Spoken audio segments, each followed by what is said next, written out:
Hi everyone, and welcome to the podcast today. I'm Oliver Berkwes. I'm with Gary White from Aspen Waite. Thanks for joining me, Gary. Pleasure. So I'm really excited about having a catch up with you, Gary. Obviously, we go back a long way, so a lot of stuff we can share on that. Yeah. But just to introduce you to the guests, because this is like a whole history I can introduce you on, mate. Obviously, you're an accountant and entrepreneur. You've got so much experience in business, which is really relevant to this podcast. I'm looking forward to hearing about. Obviously, Dairy Crest is where it all started. You built that up, and then that merged into CBHC, where you were a majority shareholder for 16 years. 2016, obviously, then you've sold and gone into R&D tax consulting. That's right. And you've invested in 4 other companies, which I didn't know. So you're a bit of a dragon den. Soon to be 5 or 6. We've got a couple in the pipeline. So that'd be interesting to hear how that works. Joint passion we have is football. You've always had it, the Hammers, and obviously Haybridge Swiss, where you've been a chairman for 3 years. Yes. And trustee of 2 charities, which I'm not sure where you find the time. Somehow. But you fit it in. Yeah, so that's like big list there, Gary. And obviously it's really, the stuff you've done is amazing. And so anything else you want to add, first of all, to that list? Yeah, I mean, I just got into it, got into accountancy right from school. I actually started off with a company called Save and Prosper as a trainee accountant back in 1977, when inflation was something like 16%, and it was incredible. Really. It was a very different business world to the one we're in now. So I've done actually 42 years in accountancy and related sort of areas. So you do see quite a lot in that time, and I guess it took me, I think, 12 years. 1990 was when I set up my first business. So I was an employee for 12 years for much bigger companies. I worked for Unigate and then Dairy Crest, the big dairy company, then now quoted. Really enjoyed working there. It was a great place to work, but I always wanted to sort of do something on my own, and had this sort of entrepreneurial streak in me, I guess, that came out. And a lot of my colleagues at that time, when I left there and gave the company car back and gave up the salary and everything, they thought I was mad, And within a couple of years, I'd created a business that was really good, and 2 or 3 of those people were ringing me up asking for jobs, and one of whom did actually join us. So it was 12 years in the big corporate world, learning a lot of the stuff that goes on there, and some good, some bad. And then I was able to apply that in the small business sector for the next 29 years now. 29 years. August 1990 we started up. So it's quite a lot of experience, I guess, in that time. Loads. So you mentioned 12 years of working before obviously going on to your own, and you also mentioned the good and the bad, which you've seen both sides. Yeah. Does that hold you in good stead to shape your business? So where you've learnt bad things, and does that help you? It does, yeah. I mean, it's like a lot of things in life. You learn as much from your mistakes as you do from your successes. Yeah. And I've certainly made some mistakes along the way. Some I'm happy to share with you today, and others I'm probably too embarrassed to. And anyone who says they don't make mistakes, I mean, to be honest, they're lying. You just got to accept that things will go wrong, and how you manage those mistakes and how you learn. If you're not making mistakes, then probably you're not trying hard enough. You're not risking stuff. You're not really pushing the boat out. You're perhaps working in your comfort zone too much. But that's been really relevant. So I've done a few of these podcasts now, and even before the podcast, when I chat to business owners, there's that consistent message from them is they've made a lot of mistakes and they've learnt from that. So you have to get your comfort zone, don't you? It's like with anything. Someone said to me once, I saw it, and I think I shared it on LinkedIn, that the word fail, a lot of people are absolutely terrified of that word fail, but they said, well, break that word down. Fail actually stands for first attempt in learning. And someone never heard that. And I thought, well, I've had quite a few attempts in learning, and you do, and that's really what it is, because it's only really failure if you give up, and sometimes you have to. You can't. There's no point flogging a dead horse, and some businesses will inevitably fail, and some activities and projects will do, and that's why it's so fascinating the work I'm in now with R&D, because we're looking at innovation. We're helping companies that have innovated and created great technology or know-how or scientific uncertainty they've overcome, and we help them get quite sizable tax incentives and rebates as a result of that. So I actually love, really the business we've created now is great fun. It really is, because you're going into those companies and giving them good news rather than perhaps sometimes bad news, difficulties. So I'm loving it. Yeah, no, I think I love the foul analogy. I'll be taking that, Gal. Thanks for that already. That's one. I stole it off someone else. Yeah, well, let's say we that's what I love about things. You get from something, recycle it. And this is an interesting one, the foul thing, because I think over the years of playing football, I know that, you know, when I made mistakes or had bad games, early days when I was playing, Yes. I struggled to overcome them, and it would affect me in the next game. Yeah. But experience then taught me to, you know, you've had a bad game, shelve it, let it go, and then look at where I needed to improve in that game. So be very and analyse myself. Yes. In a good way, so then when I come next game, it doesn't happen again, and I got better and got more consistent. So Right.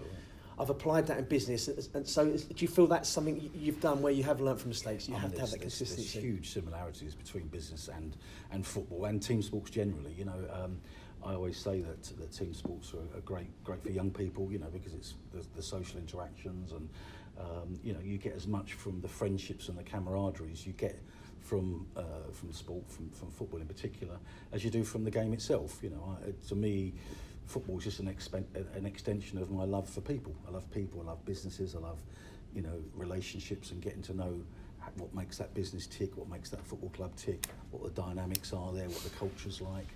And every ground I go to, I learn a bit more, and hopefully try and apply that to areas that we can improve at Haybridge Swifts, and also in our business. You know, cultures in business are everything. You know, really, you know, some cultures in business, you can detect it when you walk in the door. You know, it's a bit toxic, it's a bit sort of confrontational, it's not very friendly. And then when you look at their accounts, you see that that's pretty disastrous as well. So you can almost smell it sometimes, and it applies to any sort of organisation. So you know, leadership in business and leadership in sport are so closely linked. It's amazing, really. Yeah, they really are. And you mentioned relationships. I want to touch on that, because ever since I've known you, and whenever people talk about yourself, they always talk to you about in such high regard. You know, really good guy, very willing to help. That's nice. And like, so just to give some context around our relationship, you know, I remember early days when I was getting into business, you know, you were there to offer me really good advice. Your previous company sponsored a couple of my events, which was a great start for me to get going with things. So That's good fun. you've always been really helpful in that sense to me. So I almost reiterate what people have said about you. So that's really important. I mean, is that almost the first thing you? I mean, how have you built those relationships? Is there a method to it? I mean, I can't help it. It's something I love doing. You know, sometimes people say to me, "Why do you tell him that? Why do you give that away?" You know, that bit of advice there. You know, you should sell that. You know, and very often we do sell it, and we do very well. But you know, certain people really helped me a lot in my early days in business in 1990. In particular, Dairy Crest, my previous employer, they were brilliant. You know, I was a bit worried about going to my boss to say, look, I've got to give you 3 months' notice. I'm setting up my own company, and you know, and he was very good about it. You know, I actually helped them to recruit my own successor, who went on to be finance director there. He was a very good guy, and they were brilliant. You know, I stayed with them as a consultant, to be honest, doing part-time consultancy work in other parts of the country, so as not to have a conflict of interest, because I was acting for quite a few small franchisees of theirs, doing their accounts and tax and everything, and that was brilliant. And that taught me a lesson that, you know, you should you know, always try and leave a business or even a client relationship on good terms wherever possible. But that's really refreshing, because that doesn't normally happen, isn't it? I mean, you know, you hear of these falls out and stuff, you know, that hasn't gone well, but that's a perfect example of everyone benefiting and winning from the situation. Yeah, I think you've so. left, but you've left in a good way. You've put someone else in who's obviously done really well to get to the finance director level they got to. Right. So everything was fine from that perspective. So that's. I do get a kick. I get a positive kick in helping people. I can't help it. I love it when someone says to me, you know, 5 years ago you told me this, and this, and that was brilliant. You know, that to me that's worth a lot more than money or any other status that comes with business. And if I hear that, I think, wow. You know, but that's always that's evident. And that was the thing about relationship that's with me. You know, it's things you said to me, and you know, it's. Well, us football people have to stick together. Yes, I know. Yeah. I remember seeing you in your days in the National League. You know, playing for some very good sides. You know, like Canby and Stevenage at the time. They were up there, the top teams. And I remember one game in particular that when you played for Canby, and I think it was Aldershot or something like that, had about 2,000 fans brought down, and you took out one of their star players. Accidentally, of course, you went for the ball. And they wanted to lynch you, but you stayed focused on the game. And I remember thinking at the time, if that was me, I'd get off this pitch as quick as possible. Yeah. But I think some of the experiences in football certainly helped shape me in business, and the principles that I've applied. So, you know, well, the work, you know, to juggle a job or a business and do non-league football, it's a massive commitment. Yeah, you know, it is. the guys there, they train Tuesdays, Thursdays, games. You know, Saturdays can be literally the whole day gone virtually. Yeah. You know, But I love it. So for me, I'm passionate about it. So you know me, I'm highly motivated. I'm very enthusiastic and passionate. Football and fitness, and business. Yeah. How do you stay your passion, like even now talking to you all these years, and you still stay passionate, and you're on the cusp, and you're trying to develop your business, and you're investing in more businesses? How do you keep the passion and motivation high? I think it's your parents, really. They had a good work ethic. My mum always worked. My dad was very hard working. Sadly, died very young, my dad, and I was only 15 when he passed away very suddenly. And so that probably made me realise just how precious and important life is, and that you know, you've got to make the most of it, and you've also got to help people where you can. My dad was a very popular guy. My brother's very much like my dad, and we'd like to think that, you know, we inherited that from him. We tend to give people the benefit of the doubt, and we you know, my brother can't go anywhere without seeing people he knows, and I'm finding that now. You know, it's lovely when you go to other football grounds and people know you and welcome you there.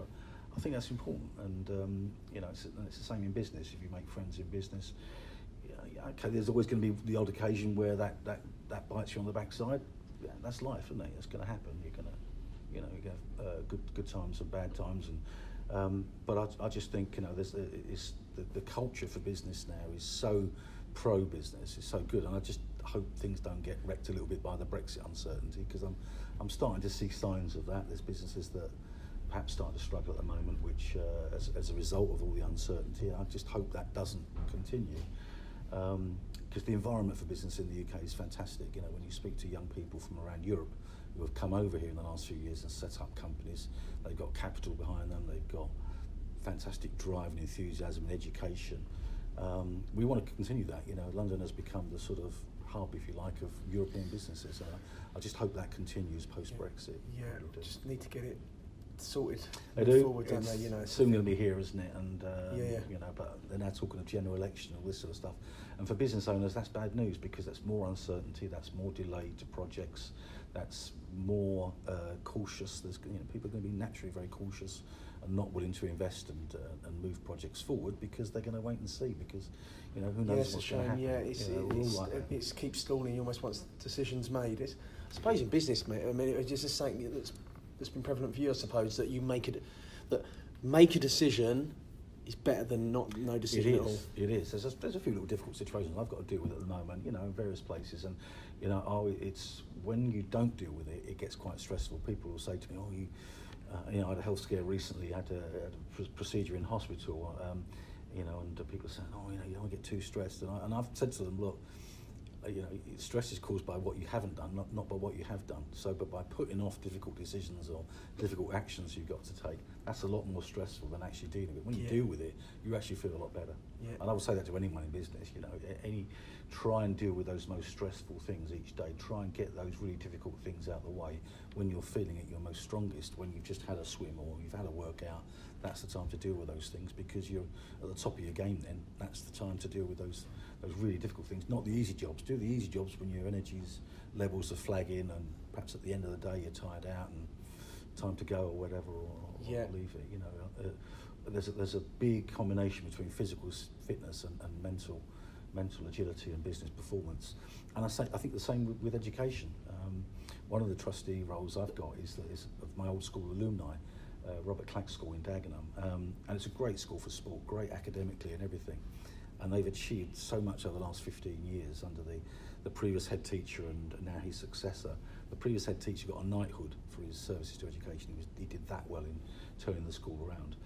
And a big factor in that has been their sporting achievement. The school have just won the school sports for, I think it's the 17th year in a row. They've got a fantastic rugby academy there. They've got a few a few lads who went on to become professional footballers. So good pedigree. Very good, and it was good for sport when I was there as well. It's much better now, much better. And there's a huge link between that educational achievement and the sporting side. It's nice to be involved in a school you used to be at, then to see lovely. that. It's lovely to go back there. And what I do when we go back there, we've set up an entrepreneurs academy, because there's quite a few young pupils there who perhaps aren't doing that well academically, who perhaps would excel in the business world when they get older, because I've seen, you know, a lot of the most wealthiest and successful business people that I deal with very rarely have academic qualifications, and most of them didn't actually enjoy their time at school because the academic system was geared towards academic children and not necessarily good, practically capable children. And really, there's a big link between that and business success. The ones that do the best in business are the ones that are most driven. They're creative. But you see this a lot, don't you? You see a lot of, not necessarily the most academic, but the best business people, entrepreneurs, are those people. They think differently. They think they can spot trends. They're not conditioned to think in a certain way. They think differently. They think creatively. They're right-brained in many cases. And it's something I feel very strong about. And going back to Robert Clack, it's great to. And all I really do is share examples of successful businesses, and particularly people that have worked their way up from fairly humble beginnings. Self-made people that have been successful in more than one industry. I just tell stories, and the kids just love it. And, but it's inspiring, you know. I get it, you know, having a chat today. I'm so looking forward to having a chat with you today because of the stories and the stuff you've got to share. I could talk all night. No, of course, no, it's amazing. So business success is, you know, at the start, you've got lots going on. What's a standout business success for you? I think really the business we've got now, I think, has given me the most satisfaction, because what I was able to do is start it with a clean sheet of paper back in October 16 when I met up with Paul Waite earlier that year. Paul is the founder of Aspen Waite, who a firm of chartered accountants have got offices all around the south of England, 5 or 6 offices now. And Paul's quite an entrepreneur and quite an inspirational character, and he opened up to me the opportunities within R&D, and it really sort of touched on the area that I felt very passionate about, i.e. innovative businesses that really want to grow, businesses that have got some special capability or technology or have invested in that and are creating it. I always loved those sort of businesses, for my general accounting practice days. So it gave me an opportunity to work with those sort of businesses, and so I can be in the zone when I'm dealing with those businesses. I'm very passionate about what they're trying to achieve, and I can get them big financial incentives to do it. So for me, it's the sort of perfect business, really, and it builds on all the tax knowledge and the accounting knowledge and the business knowledge I've built up over the years. So I can have meetings with them. We're talking about R&D, but then we end up talking about marketing and strategy and succession planning and building a much bigger and more profitable business. All those conversations. But it gives you huge credibility, doesn't it? You know, because if you've done all that experience in accountancy, all those years in business, to be able to have those conversations, people are going to buy into that. Yeah, and you don't know all the answers, you know, because you've dealt with loads and loads of businesses. You know, as a scorekeeper, that's, you know, the traditional accountant sort of role is recording the history rather than creating the future. And I think there's a very strong market for accountants who want to do the latter, who want to take businesses on a journey. And I would say that to any young person now going into accountancy, get the qualification, but your focus to really build good relationships with businesses going forward is to get in the same time frame as the owners of those businesses. So instead of being their accountant, be their advisor, be their partner, be their director. But how can you do that, Gary? Because that's actually quite relevant in business. So what I mean by that is, if you're going as an accountant, how do you then pass on business advice to these business owners without them feeling like you're interfering? Yeah, it's difficult because obviously if you're a very young person, they're going to look at you and think, well, hang on, you're telling me how to run a business, this sort of stuff. A bit like the bank manager, a career bank manager going into a business owner and giving him advice on areas other than banking and finance. Straight away the business owner's going to say, well, what do you know? So you've got to be careful, and you can't give people advice. Because for you, you've got the credibility behind you to do that. But if you're saying to say a young person, if you're get interested in getting in your industry or around the business and the tax accountancy, to do that, and then when you're working people off that. I think one way of doing it is to go and work in industry. We've had quite a few people who have qualified, certainly in the old CBHC days, who then went out and worked in industry in companies, and in years to come might go back into practice, might set up their own practices. They're getting good combined experience. I think if you go and work as a finance director or a financial controller for a growing company, you're taking with you a huge toolkit of resources that could really help that business grow. Danger is sometimes you get a little bit bored, because sometimes you go into a company that, 20 million turnover or whatever, 30 million, and it could be once you've done that job for a couple of years, you're ready for the next challenge, so you've got to move on. I think there's a massive market out there for outsourced finance directors. I think that they're few and far between, And I think if you could set a business up whereby you've got a portfolio of businesses you're helping to grow, and that's to a certain extent what I've done with the companies that we're invested in. We've got 4 at the moment, soon to be 5 or 6. I help them with their finance, but also help with general business advice, because the business owners tend to be very good at their product or service, but don't have the wider business knowledge to really grow it. So hopefully I'm filling that void, you know, and in some cases investing some money as well. So. Are you enjoying that side? Absolutely love it. With the sort of businesses we're involved in, we've got a sports management software business, a dental manufacturing business, and a couple of others that are businesses that are fairly early stage, but really starting to kick off.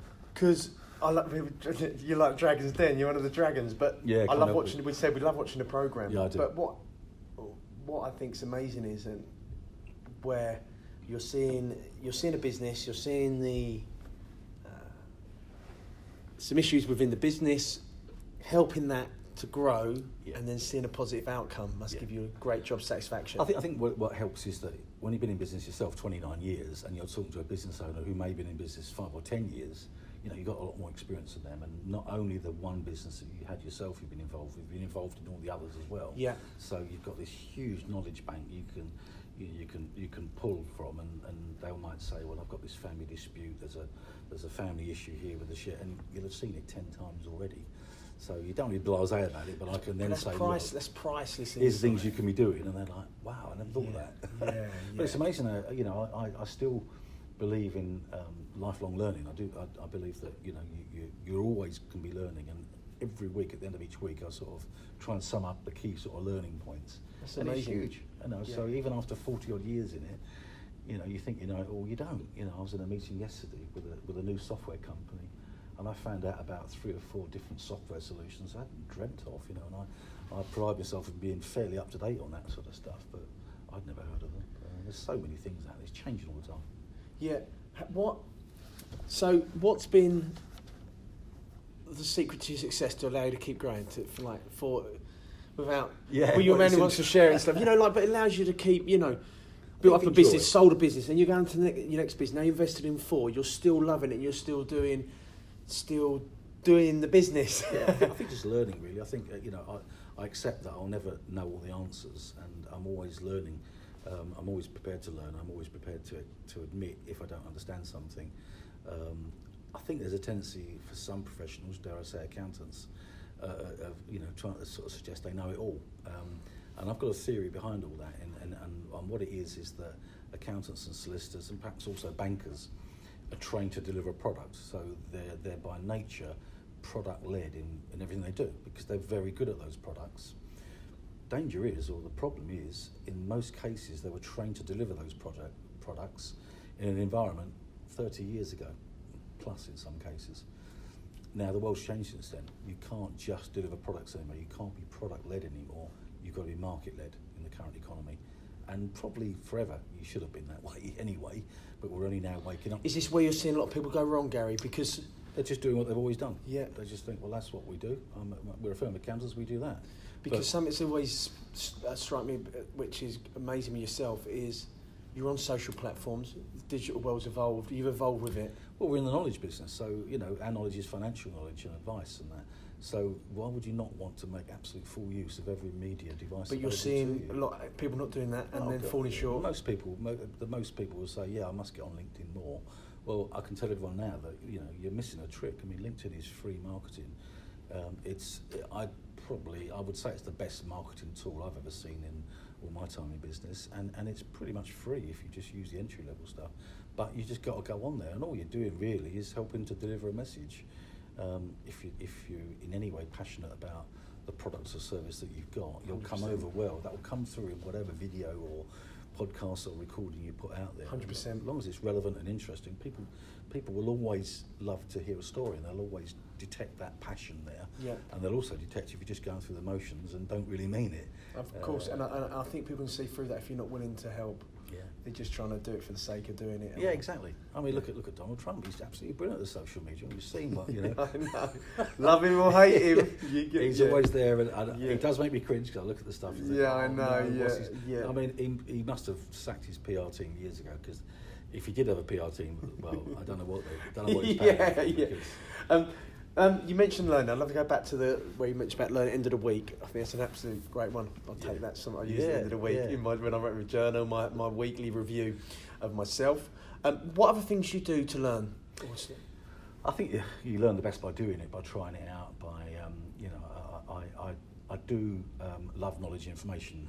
Newspapers, for example. I've always read the Sunday Times and the stuff like that. And I actually missed it this week. They'd sold out to get the Telegraph, which was interesting. But the business section is fantastic. You learn a lot from that. I'll always find something in those papers that is of relevance to a client. I end up cutting it out or looking at the website of the thing concerned and sharing it with the client. That's just one area. But we're very much a knowledge-based society now, aren't we? Yeah, so really many are. different We really are. So you've got so much that you can learn. You can get absolutely, overwhelmed by it, or you can get overloaded, obviously. So you've got to be careful. In my case, you have to do 28 hours a year anyway of CPD, continuing professional development. So you have to do it anyway to keep your practice certificates. But that's no hardship. If you're not doing that, well, you shouldn't really be in the business. You've got to keep up to date with stuff. But videos is a great way of learning stuff. I learn so much just from Twitter.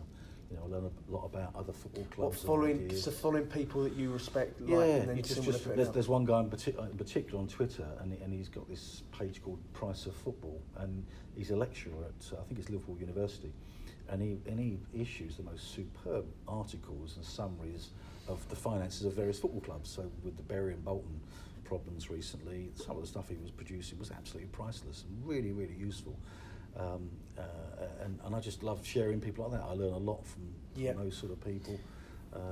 It's very relevant to someone like me to see that sort of stuff. Really it's amazing for someone who's been in business so long that you've still got this passion to learn and grow and actually commit to it on a weekly basis. So yeah, I do. Yeah, I think that's really it's good. no hardship to me. I quite enjoy it, and it's good. So daily habits. Do you have any sort of daily habits? Wow. Do you have a morning evening routine that you're quite consistent with, which helps your business and your daily? I know what it should be, because after this little health scare recently, I'm going to reduce the number of hours I'm going to do. I'm going to try and do 5 hours a day, 4 or 5 days a week. So because I was doing 50 hours a week and I've just turned 60, and it's too much. It can take its toll, and hard when you enjoy it so much, though. Well, it is. Yeah, exactly. But I will do more, do less to achieve more. That's going to be the motto. So I will be delegating a lot more and taking a couple more staff members. The great thing now about the business as we have it is that both my daughters work full-time in the business. That's so good. One's an accountant, one's an economist, and they're such lovely girls as well. Well, I'm really pleased that they've grown up with a strong work ethic. They get stuck into the work, and really my objective now is to pass as much knowledge and experience to them over the next year or two, so I can start stepping back. And if we have other business opportunities come up, we'll look at it, but I won't get involved too much in the detail work. I'll leave that to them, and I'll just get involved in the key decisions, and from a beach somewhere. That's Well, you'll miss your football, won't you? I can never retire. No. It's not with me. But I love the day-to-day involvement of the football club as well. The Swifts. It's a lovely club, nice people.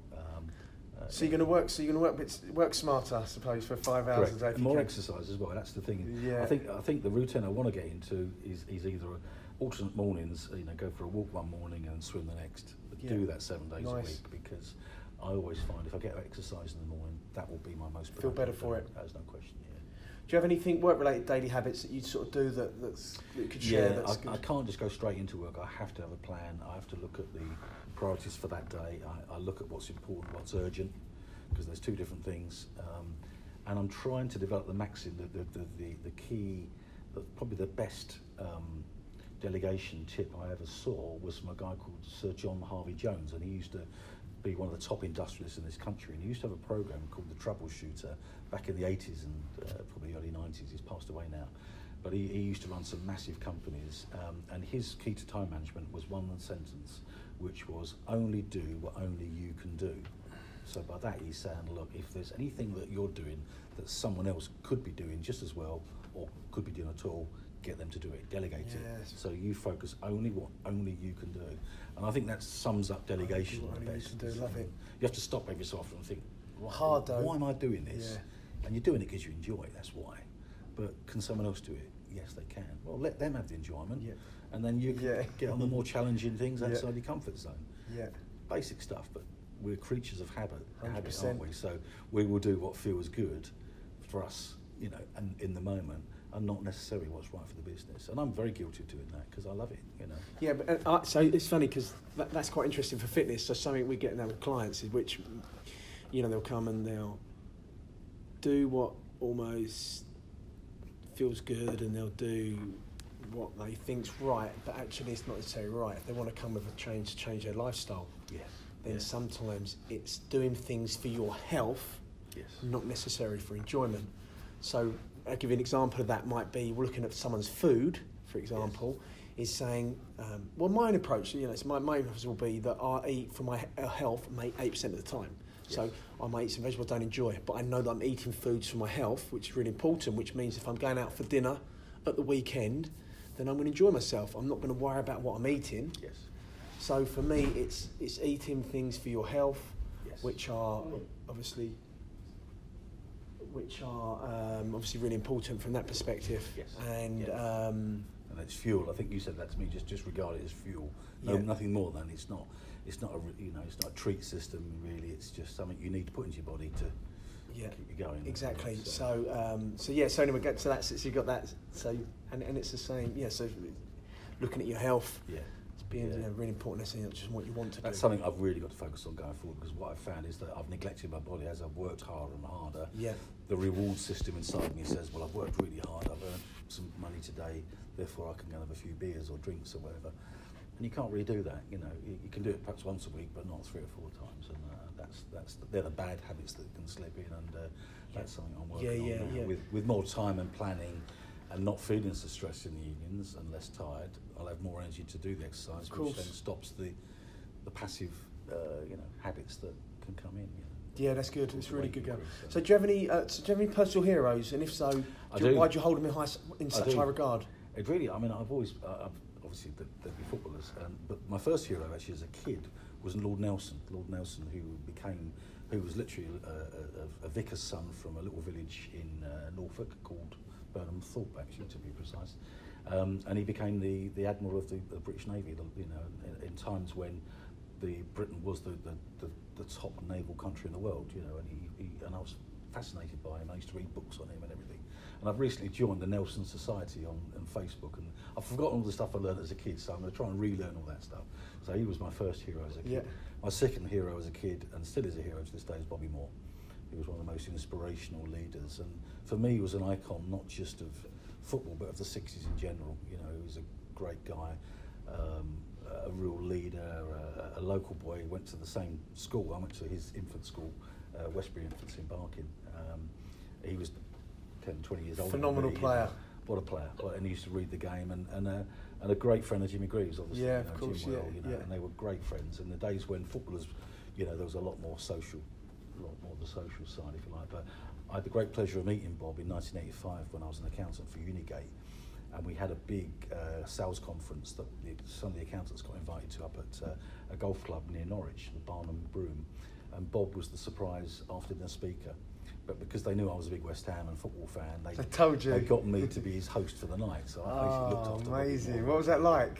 It was fantastic. We were talking all night about football and World Cups. And he was, in fairness to Bob, he was an absolute gentleman. He was trying to ask questions about accountancy in my career, and I just kept, no, look, forget that, Bob.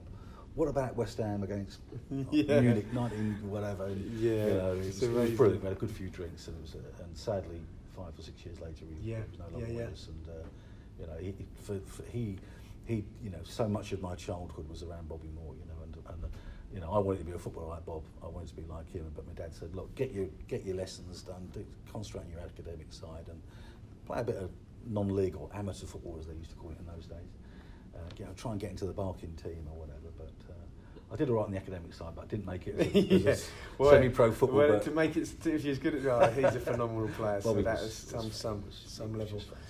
It's interesting that, you know, the heroes of mine in football were great leaders, and you could apply a lot of those leadership skills and talents to the business world. And 2 examples of that: Billy Bonds and John Lyle. One was both good managers, and one was a great player. Billy Bonds was a fantastic footballer, but they led by example. You know, they conducted themselves in a modest and humble way. John Lyle in particular was a great leader. You speak to any players who played for him, said that same thing. He was a good coach, but he was a great man manager as well. Made you feel very important, made you feel special, and would always get you to go that extra mile. And I think that's, you've got to do that in business. If you can be humble and you can, be a caring leader and inspire people and lead by example. That was Bobby Moore's great maxim. If you lead by example, then you can always demand from people as well. And that was a saying. He said that to me that night, and considering how many drinks we were drinking, I did well. I somehow remembered that. You stuck that. And it was fantastic. Lead by example, and no, you couldn't get a better leader because he was always the best player on the pitch. It'd be a muddy game, and he'd come off. He hadn't even gone to ground to make tackles. He didn't need to. Just He had amazing, clean white shorts, and people used to, how on earth do you do that? You play in a mud bath, and your shorts aren't even dirty. I think that just goes to show what a cultured player he was. But in the business world, I haven't met that many great leaders, but one in particular that I did work for, one of my bosses at Unigate was a guy called David Lattimore, who's retired now. He was about 10 years older than me. And he had a management style that was very good, very modern, and I think his style would work very much today, even though he was my boss there 30 years ago. He was a modern style manager. He wasn't a bully, he wasn't aggressive, he was very calm, very well educated. He was running a 60-70 million pound operation, but made it look quite easy. Deep down, I'm sure he was stressed, and just like the rest of us at times. But he was a great leader, and I found him quite an inspiration. And he was my boss in my first ever real sort of leadership role. He promoted me when I was 26 to running a finance department of about 30 people. So these people, this is why I think it's so important to have heroes and stuff. You to learn from them, and you take bits forward into business. You do. Sometimes I find that, and I'll be in a difficult situation, and I'll think, what would John Lyle have done here, in that situation? What would David Lattimore be thinking now? What would he do? How would he approach this problem? And it helps. One thing John Lyle did in those days, which I thought was superb and quite obvious now, he would never talk to the press until 1 hour after the end of the game. In those days, you didn't have these agreements with Sky whereby you had to talk to the press and all these commitments you're legally bound for now. But in those days, he just wouldn't talk to the press for an hour. He said, because you'll say silly things, you'll say things you regret, because the adrenaline's still high, the emotions are running high, you shouldn't speak to anyone. So he would go and have a glass of wine or whatever, chat to his coaching staff, speak to the players, perhaps see his wife or whatever. Then he would speak to the press, because he would always give a balanced, calm and clear impression. But that's a really good thing to do. It gives something time. If something's not gone wrong, or someone's let you down, or something's happened in business and stuff, actually sit on it, isn't it? It makes sense. Sit on it and take time to make the right decision. People say to me, in the team, did you see that email from so-and-so? I'm going to get back to them now, and I'm going to say this. And I always say, wait 24 hours, or wait 2 hours, wait 4 hours, whatever. Yeah, give yourself time. Don't react, respond. Because if you react, you're just going to say something silly. You're going to inflame the situation. Let's think. Take time, think it through. And I think there's business these days at times a little bit too quick, too fast, and we're all making decisions from the hip sometimes. And it's quite refreshing sometimes when someone says to me, "Look, I'm sorry, I can't make a decision. I'm going to have to think it through and get back to you in 24 hours, 48 hours, or whatever," rather than just make a decision, because you can get it wrong and you can live to regret it. So I think just creating that time just to think it through, a balanced decision and a considered response, I think that's very important. Yeah, brilliant. Such good points made there, mate. What advice would you give to Gary 20 years ago? 20 years ago. Or 10, 30. You tell me, Gary from previous years, you could now pass on that some wisdom. 20 years ago, I think I lacked a bit of confidence at times. I think one thing, when I had my own business for 10 years, I was a sole practitioner accountant. And I really enjoyed it, and I worked with a good friend of mine, sadly, who's since passed away, Jim Dabbs, was a great guy, and we worked together, and I was quite lonely until Jim came on board, and then we started really moving the business forward, and we always thought that when we compared ourselves to other firms of accountants, much bigger firms, that they would be far superior to us in terms of technical knowledge and systems and IT and this sort of stuff, and the fact was they weren't. We were a lot better than we thought we were. I should have had more self-confidence then. I should really have, I think that, sometimes when you really look at yourself, and if you get someone to do an outside appraisal of your skills, you can be quite surprised. And I would say to anyone, get a coach, get a mentor, speak to someone who's been there, seen it, done it, and see if you can learn from them, because people are very often more than happy to share their experiences and advice. It's something I do as a matter of course, and so I would certainly say that to people. It's really valuable, isn't it? Really valuable, definitely. But also, I would say, certainly to anyone in accountancy, don't just do what everyone else is doing. Try and be different, and look at your customer base. Be market-led, don't be product-led. Just because everyone else is delivering that product doesn't mean to say they're right. What does the market really want? What do business owners really want? I think this can be applied to a lot of businesses as well now, market-led rather than product-led, because you have to evolve all the time. Correct. I mean, you're a prime example of that, mate. Look at you've evolved over the years and adapted things and to be in the position you are now. And fitness is ever evolving and stuff. Myself, Dan here at the gym, whatever we're doing is, they're looking at new trends, what we're doing. Yes, we have an ethos and a principle to what we do, but you need to adapt to things. Human behaviour changes. You've got to be open-minded. If you say, no, I know everything, I'm okay, and I've heard the dentistry industry is a little bit like that. That they've got a captive market, and that's going through change. And it's fascinating learning the changes that are happening in that market as well. Now I'm starting to get more and more involved in it, and they stand to me like they're very product-led, because they've always been able to have this captive market. They haven't had to go out and chase new business and do different things. And now technology, of course, is evolving in such a way 100%. that they can do that. Now, So it's very interesting. Yeah, definitely. So do you have any quotes, any words you live by? I suppose really just John Harvey Jones's stuff. That's the one that rings in my mind quite a bit. There's lots of business cliches out there, and one or two of the quotes I've heard over the years are a little bit rude as well, actually, which I can't repeat on a family show, but they do work actually. Some of those ones, and one thing I love about business is the characters. The people of all ages in business. One thing they're not is boring. You very rarely meet a boring business owner. They've all got something about them. They've all great characters. They've all got great stories to sell.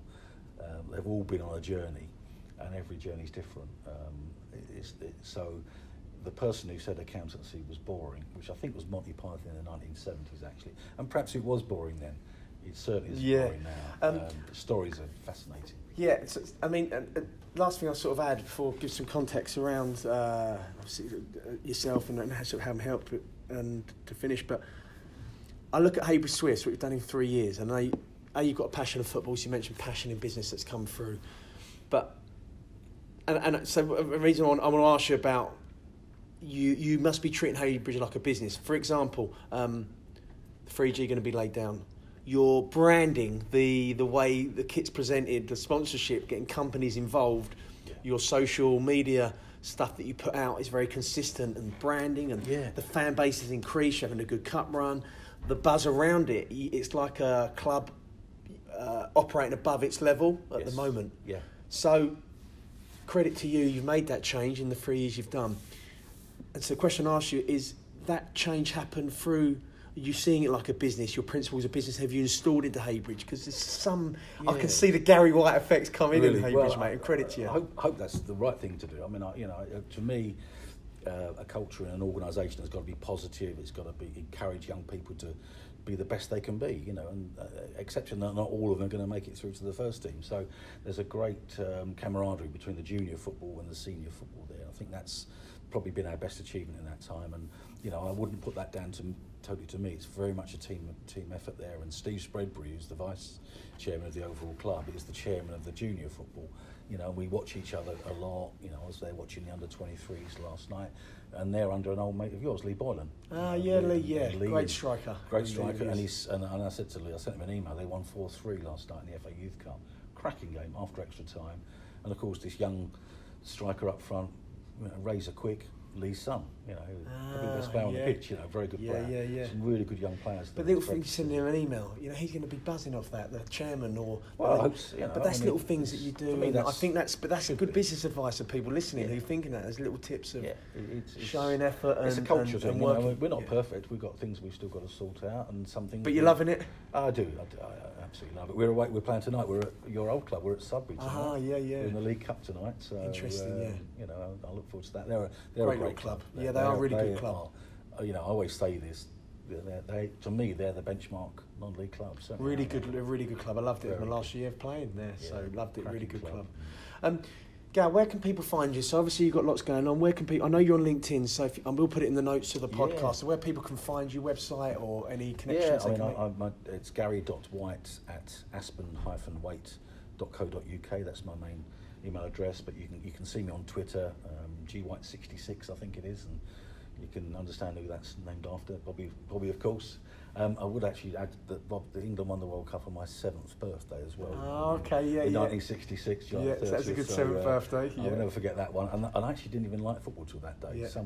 I got into football that day. It was literally, I went from being not interested in it to a massive fan 2 days later, thanks to Bob and Jeff Hurst and the rest of the West Ham team, who won the World Cup in reality, of course.